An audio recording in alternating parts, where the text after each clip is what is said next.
નમસ્કાર વિદ્યાર્થી મિત્રો, સ્વાગત છે તમારું ફરી એકવાર તમારી પોતાની YouTube channel SS Gujarat education પર. મિત્રો આજે આપણે જોવાના છીએ ધોરણ 11 માંથી તમારું ગદ્યખાનાનું ત્રીજા ભાગનું સપેક્ષીકરણ છે.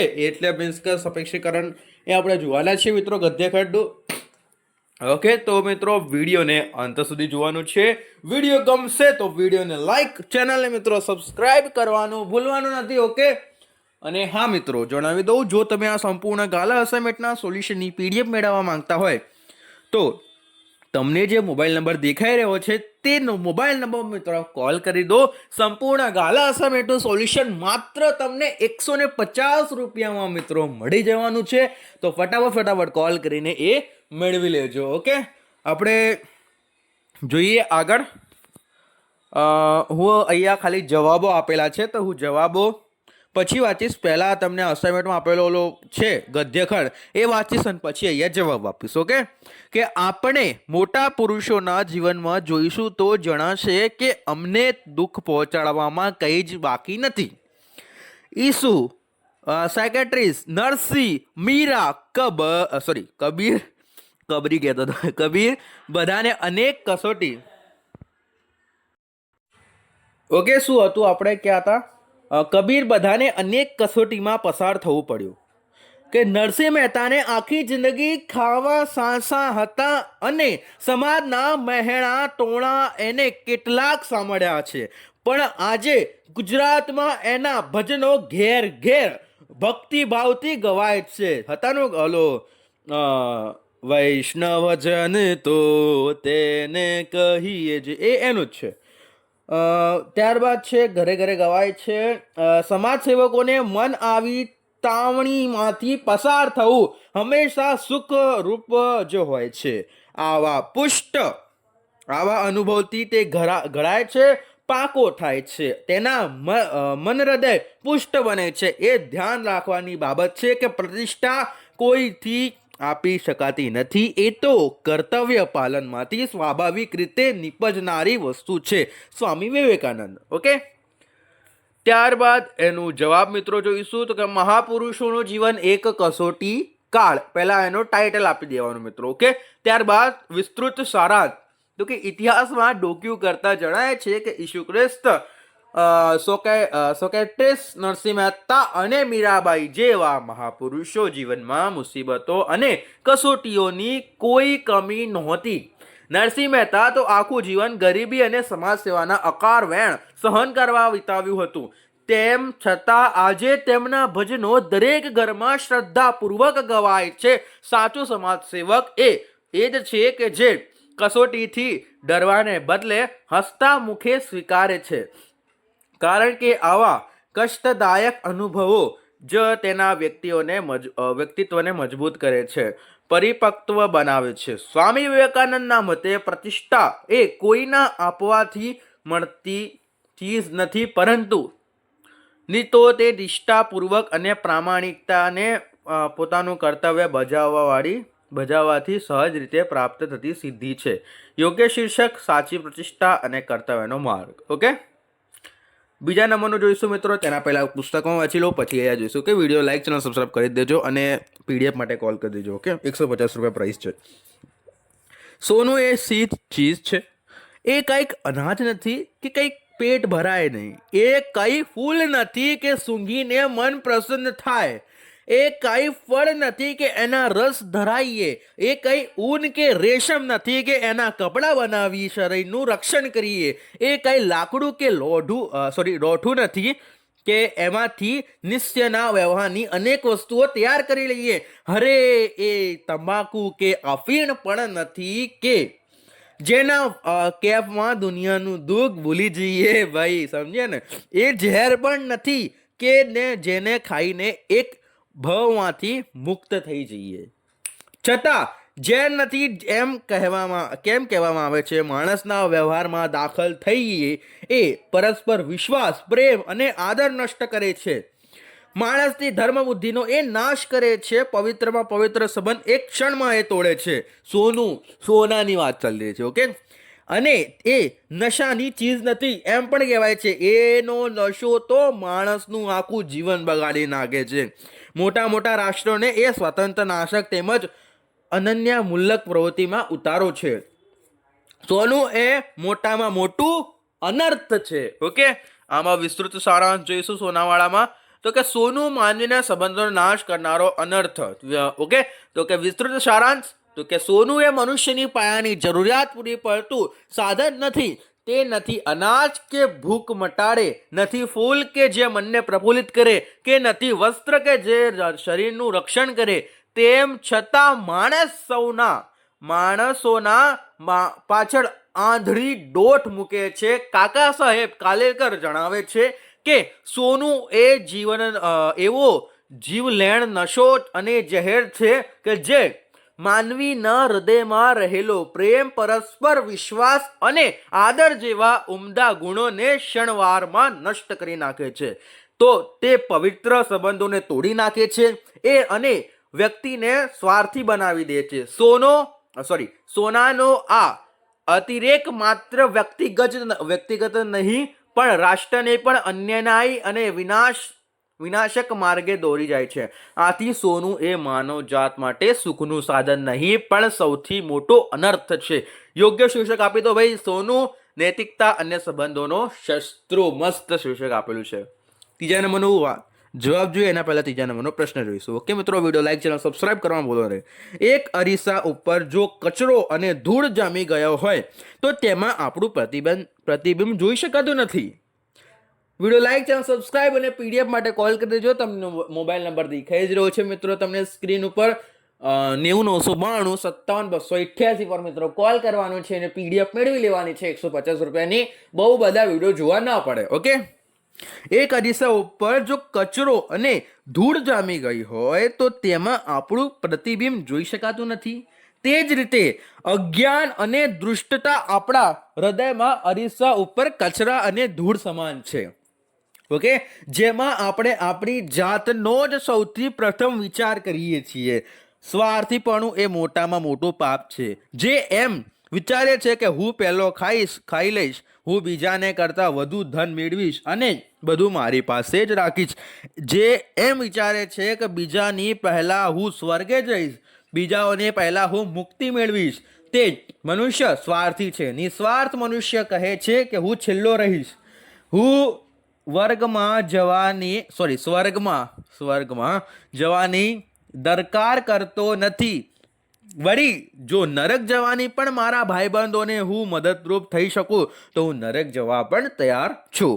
આ નિસ્વાર્થ વૃત્તિનો ધર્મની કસોટી છે. સ્વામી વિવેકાનંદ. ઓકે, આનો આન્સર જોઈશું મિત્રો કે સ્વાર્થી વૃત્તિ વિરુદ્ધ પરમાત્માનો આદર. વિસ્તૃત સારાંશ, જે રીતે કચરો અને ધૂળ જામી ગયેલા અરીસાના પ્રતિબિંબ દેખાતું નથી, તેમ અજ્ઞાન અને દૃષ્ટતાના કારણે મનુષ્ય સત્યને ઓળખી શકાતો નથી. સ્વાર્થી માણસ હંમેશા હું પહેલાના વિચાર રચે છે. તે માત્ર પોતાના સુખ, સાહેબી, ધન દોલત અને પોતાના જ મોક્ષ ચિંતા હોય છે, જે સૌથી મોટું પાપ છે. તેની સામે સાચો નિસ્વાર્થ માણસ તે છે જે અન્યના ભલા માટે પોતાનું સુખ જ નહીં, પોતાનો જ નહીં પણ મુક્તિ કે સ્વર્ગનો પણ ત્યાગ કરવા તૈયાર હોય છે. સ્વામી વિવેકાનંદના મતે જો બીજાને મદદ કરવા માટે નરકમાં જવું પડે તો પણ તે ડરતો નથી. તે સાચો ધર્મી છે. બીજાના માટે સર્વસ્વ ત્યાગવાની આ ભાવના જ ધર્મની સાચી કસોટી છે. યોગ્ય શીર્ષક સ્વાર્થનો ત્યાગ અને માનવ ધર્મની કસોટી. ઓકે, ચોથા નંબરનું જોવાના પહેલા ચોથા નંબરનો ગદ્ય ખર્ચો વાંચવો જ પડશે ને. જોઈએ, મોંઘવારી વધતી જાય છે તેમ નીતિ, પ્રામાણિકતા, સાદાઈ, નિષ્ઠા વગેરે જીવનના મૂલ્યો ઘસાતા જાય છે. ગૃહાશ્રમી માણસ કોઈ પણ રીતે બે છેડા ભેગા કરવામાં ફાળવતો નથી. રાજકારણીઓ, અમલદારો, વેપારીઓ અને ઉદ્યોગપતિઓ એ તાંગડધીનના કરતા જુએ છે અને એના વિવેકની સરવાણી સુખાઈ જાય છે. ભ્રષ્ટાચારી બનવા તે લલચાય છે અને ઋષિ મુનિઓના સાદા પવિત્ર જીવનને જીવનની વાતો અને રસ નથી. બુદ્ધ, મહાવીર અને ગાંધીના ઉચ્ચ આદર્શોમાં અને હવે શ્રદ્ધા નથી. સમાજનો દરેક વર્ગ આજે ગમે તે પ્રકારે પૈસા કમાવા માટે સંકોચન અનુભવ નથી. સાદું જીવન અને ઉત્તમ વિચારોની આજે હાંસી ઉડાવે છે. શિક્ષણમાં મૂલ્યના પાઠ ઉમેરવાની વાતો ચાલે છે, પરંતુ માત્ર પોપટિયા પાઠ ભણાવવાથી કશું વળવાનું નથી. અંધામણ વાત કરતા આંધોળ આચરણમાંથી વધુ અસરકારક પડે છે, અને એવું આચરણ જીવનમાં કોઈ સ્તરે આપણા દેશને દેખાતું નથી. સ્વરાજના 4 દાયકા ગળાના સામાન્ય જનની હાલાતમાં કશો નોંધપાત્ર સુધારો થયો નથી. ચોથા નંબરનું છે ને, ચોથા નંબરનું. ઓકે, તો કે વધતી મોંઘવારી અને નૈતિક મૂલ્યોનું અધપતન. વિસ્તૃત સારાંશ: વર્તમાન સમયમાં જેમ જેમ મોંઘવારી વધતી જાય છે તેમ તેમ સમાજમાંથી પ્રામાણિકતા, નીતિ અને સાદગી જેવા ઉમદા મૂલ્યો ઘટતા જાય છે.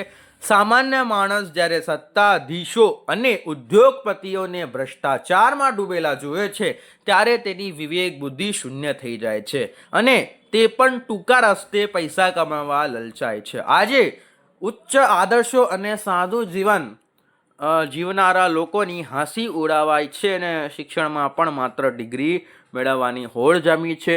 સાચું ચરિત્ર ઘડતર ક્યાંક જોવા મળતું નથી. આઝાદીના દાયકાઓ પછી પણ જો સામાન્ય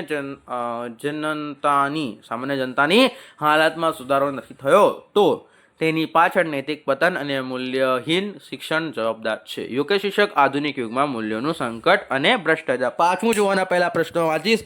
અને મિત્રો એના પહેલાં જ જણાવી દઉં, મિત્રો જો તમે આપણા યુટ્યુબ ચેનલ પર નવા આવ્યા હોય તો ચેનલને મિત્રો સબસ્ક્રાઈબ કરી દેજો, વિડીયોને મિત્રો લાઈક કરવાનું ભૂલતા નહીં. અને તમે આખા ગાલા અસાઇનમેન્ટના સોલ્યુશનની પીડીએફ મેળવવા માંગતા હોય તો તમને ખબર જ છે, તમને સ્ક્રીન ઉપર મોબાઈલ નંબર આપેલો છે, તેના પર મિત્રો કોલ કરવાનું છે અને સંપૂર્ણ ગાલા અસાઇનમેન્ટનું સોલ્યુશન મિત્રો તમને માત્ર 150 રૂપિયામાં મળી જવાનું છે.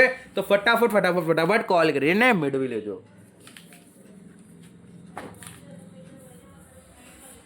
ઓકે, વિદ્યાર્થી જીવનમાં 5મા નંબરનું વાંચી રહ્યો છું. ઓકે, પછી એના જવાબ જોઈશું. વિદ્યાર્થી જીવનમાં જો કંઈ સિદ્ધ કરવા જેવું તત્વ મને લાગ્યું હોય તો તે જીવન કળા છે. જે જીવનની કળા હસ્તગત કરે છે અને તે સાધનો અને સગવડની ઉપણ વિશે ફરિયાદ કરવા પણ હોતું નથી. તે તો પોતાની સામે જેટલા અને જેવા સાધનો હોય તેટલી અને જેવી સગવડો હોય તેવો તેની સજીવ કળાથી ઉપયોગ કરે છે. તેમાંથી જ તેની સામે આપોઆપ નવા સાધનોની સૃષ્ટિ ઊભી થાય છે. તે વણમાગી આવી ઊભી રહે છે. જે આવી જીવન કળા જાણતો ન હોય તે હંમેશા આ નથી, તે નથી, આવું નથી, તેવું નથી એવી ફરિયાદ કરે છે. તેથી સન્મુખ ગમે તેટલા અને ગમે તેવા સાધનોનો ઉપસ્થિત હોય તો પણ તેનું મૂલ્ય સમજાતું નથી, કારણ કે જંગલમાંથી મંગલ કરવાની કળા ધરાવતો નથી. ત્યારબાદ અગવડો અતિભાર જો જીવનને કચડી નાખતો હોય તો એ દોષ સગવડો ઢગલામાં પણ રહેલો જ છે. ઓકે, જેને બહુ સગવડ તે હંમેશા પ્રગતિ કરી શકે જ છે એવો ધ્રુવ નિયમ નથી. તેથી ઉલટું જે વધારે અગવડ કે મુશ્કેલીઓમાં હોય તે પાછળ રહી જાય છે અને કચરાઈ જાય છે એવો પણ ધ્રુવ નિયમ નથી. પણ ધ્રુવ નિયમ તો એ જ છે કે બુદ્ધિ અને પુરુષાર્થ હોય તો પણ ગમે તે સ્થિતિમાં આગળ વધી શકાય છે. કમ્પ્લીટ. ઓકે, આનો જવાબ જોઈ લઈએ મિત્રો કે હા, જીવન કળા અને પુરુષાર્થનું મહત્વ. વિસ્તૃત સારાંશ: વિદ્યાર્થી જીવનમાં સૌથી મહત્વનું તત્વ જીવન કળા શીખવાનું છે. જે વ્યક્તિ આ કળા હસ્તગત કરે છે તે સાધનો કે સગવડોના અભાવની ક્યારે ફરિયાદ કરતી નથી. સાચો કલાકાર તે છે જે મર્યાદિત સાધનોનો પણ એવી સર્જનાત્મક રીતે ઉપયોગ કરે છે તેનાથી આપોઆપ સફળતાના નવા માર્ગ ખુલી જાય છે. પ્રગતિનો આધાર બાહ્ય સગવડો પર નથી પણ મનુષ્યની આંતરિક શક્તિ પર છે. જે લોકો હંમેશા મુશ્કેલીઓના રડારો કરે છે તેઓ ગમે તેટલી સગવડ છતાં આગળ વધી શકતા નથી. સફળતાનો એકમાત્ર અટલ નિયમ એ છે કે જેની પાસે તીક્ષ્ણ બુદ્ધિ અને સખત પુરુષાર્થ છે તે દુનિયાની કોઈ પણ વિષમ પરિસ્થિતિ પણ પોતાનો માર્ગ કંટાળીને પ્રગતિ કરી શકે છે. યોગ્ય શીર્ષક: સફળતાનો મંત્ર, જીવન કળા અને પુરુષાર્થ. ઓકે મિત્રો, આથી આપણું આ સોલ્યુશન કમ્પ્લીટ થાય છે ગુજરાતીનું. વિભાગ ડી નું કહું છું. ઓકે, બાકી તો બાકી છે, કરીશું આપણે. મળીએ નેક્સ્ટ વિડીયોમાં. વિડીયો લાઈક, ચેનલ મિત્રો સબસ્ક્રાઈબ કરવાનું ભૂલતા નહીં. ઓકે, PDF માટે કોલ કરી દેજો. ઓકે, 150માં બધા આવી જશે વિષયો.